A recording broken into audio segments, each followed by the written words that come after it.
ទី1យើងត្រូវបើក Facebook application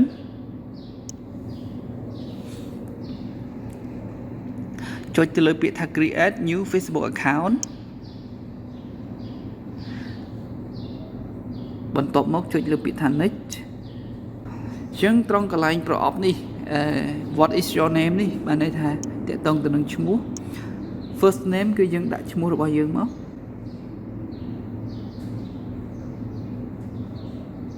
ខ្ញុំដាក់ថារិទ្ធីហើយត្រឹកឈ្មោះត្រកូល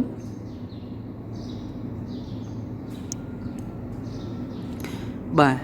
ត្រង់កន្លែងថ្ងៃខែឆ្នាំកំណើតយើងអស់មកហើយយើងកើតនៅឆ្នាំប៉ុន្មានយើងដាក់មក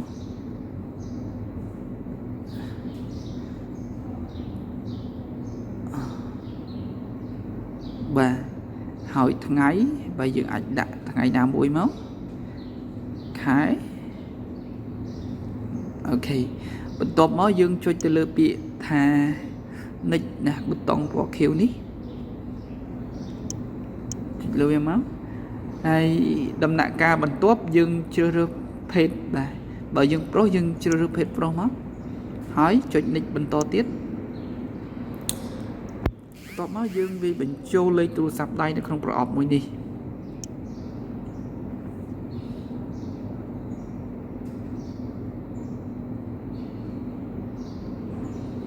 បាទនឹងក្នុងករណីដែលយើងបង្កើតដោយប្រើលេខទូរស័ព្ទតែក្នុងលក្ខខណ្ឌនេះខ្ញុំបង្កើតដោយប្រើប្រាស់ email អញ្ចឹងខ្ញុំជ្រើសរើស sign up with email address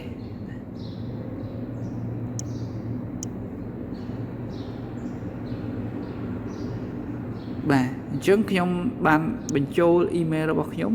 បាទនៅក្នុងនេះហើយក្រុមហ៊ុន Facebook ក៏សួរបញ្ជាក់ដែរថា email ដែលឈ្មោះ @redty88@gmail.com នេះជា email របស់ខ្ញុំឬបាទអញ្ចឹងខ្ញុំចុច yes ហើយខ្ញុំនឹងដាក់លេខកូដសម្រាប់ប្រើប្រាស់គណនី Facebook បាទលេខកូដនេះគឺលេខកូដ Facebook អញ្ចឹងបងប្អូនអាចអ្នកទាំងអស់គ្នាអាចវាបញ្ចូលលេខសម្ងាត់សម្រាប់ប្រើប្រាស់នៅខ្លួនឯងមកយើងវាឲ្យមានសុវត្ថិភាពមកវាបញ្ចូលមានអក្សរតូចអក្សរធំនិមិត្តសញ្ញាហើយនឹងលេខនៅលាយឡំគ្នាជាលេខសម្ងាត់ដែលល្អមានសុវត្ថិភាពខ្ពស់អូខេអញ្ចឹងខ្ញុំចាប់ផ្ដើមវាលេខសម្ងាត់បើក្រោយពីយើងវាលេខសម្ងាត់ហើយយើងចុចប៊ូតុង next មកវានឹងចូលមកកាន់ដល់ដំណាក់កាលមួយនេះអញ្ចឹងយើងគ្រាន់តែចុចទៅលើប៊ូតុងដែលមានពណ៌ខៀវដែលមានពាក្យថា sign up នេះបាទវាកំពុងតែដំណើរការបង្កើតគណនី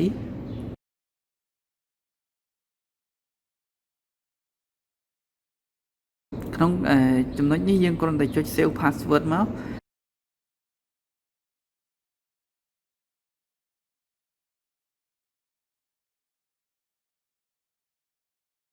ចំណុចនេះគឺជាចំណុចដែលយើងត្រូវដាក់លេខដាក់រូបភាពតាំងជា profile នៅលើគណនីរបស់យើងចុចទៅលើប៊ូតុងពណ៌ខៀវនេះមក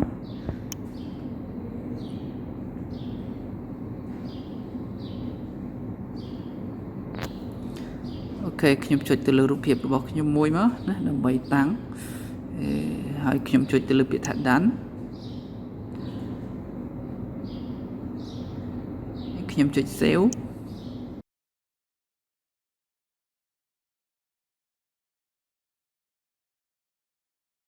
បាទឥឡូវនេះដល់ដំណាក់កាលទី2គឺ add your friend អញ្ចឹងកន្លែងនេះគឺជាការប្រើប្រាស់ Facebook ហើយបានន័យថាគណនីរបស់យើងត្រូវបានបង្កើតហើយជំហានបន្ទាប់គឺយើងត្រូវ add friend ទៅកាន់អ្នកដែលយើងស្គាល់បាទអញ្ចឹងយើងអាចមើលនៅក្នុងបញ្ជីហ្នឹងថាយើងស្គាល់អ្នកណាខ្លះអញ្ចឹងយើងអាច add ទៅគេបានគ្រីសទាំងអស់ហ្នឹងមកអ្នកដែលស្គាល់យើងចុចគ្រីសមក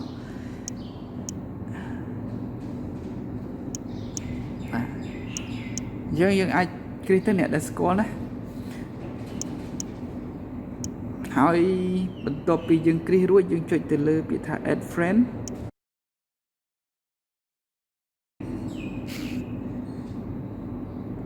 អូខេឥឡូវនេះគណនី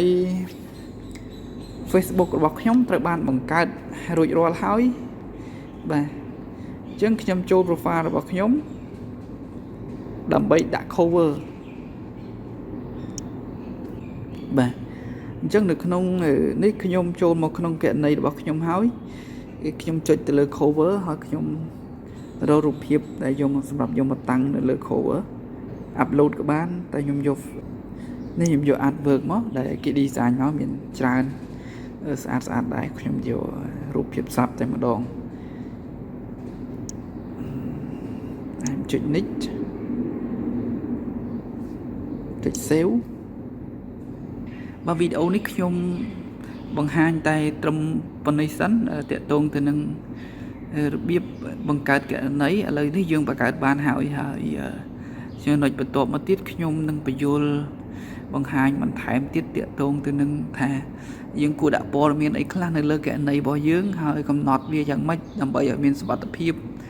ក្នុងការប្រើប្រាស់ខ្ញុំមើលឃើញថាអ្នកប្រើប្រាស់ Facebook ជាច្រើនគឺគាត់ពុំបានយកចិត្តទុកដាក់ទៅលើសុវត្ថិភាពនៃការប្រើប្រាស់គណនី Facebook របស់គាត់នោះទេគណនីរបស់គាត់ប្រើរាប់ខែរាប់ឆ្នាំក៏ប៉ុន្តែគាត់បែរជាមិនចាំនៅ password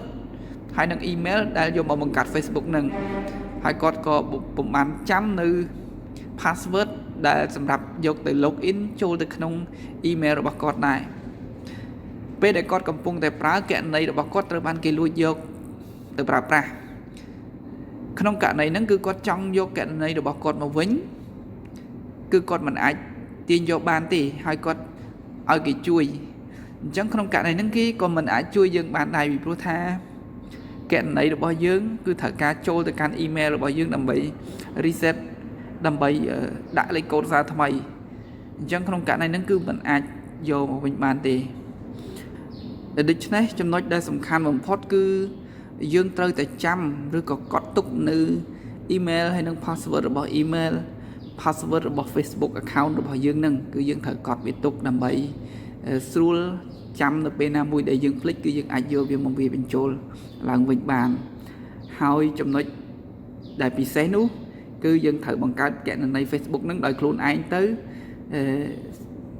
ដើម្បីថ្ងៃក្រោយយើងស្រួលដោះដោយខ្លួនឯងពីព្រោះពេលណាដែលយើងបង្កើតដោយខ្លួនឯងគឺយើងដឹងពីគណនីរបស់យើងប្រើ email មួយណាបាទ